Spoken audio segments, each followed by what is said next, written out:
Hey guys, welcome back to our channel Trading Basics. So today what we're gonna do is we're gonna learn how you can search on forex.com. So let's get started. So firstly what you're gonna do is just go to your web browser and search for forex or forex.com. Press enter. Then to this first link, just go over here.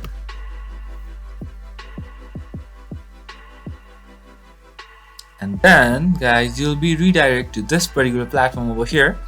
Then what you're gonna do is just go up and to this drop down menu, and then over here you will see this search icon. Just press over here, and now you can search anything, like let's say it's already given over here as well, or you can also type that you want to search for, let's say forex app and all. Just press enter, and then it will ask about everything like this. So that's pretty much guys, that's how you do it. I hope this video is helpful for you guys. So thank you for watching our video guys. If you like our video, please leave a like and do not forget to subscribe our channel, and also hit the bell icon so you never miss an update from us. Also, if you have any query, just comment down below.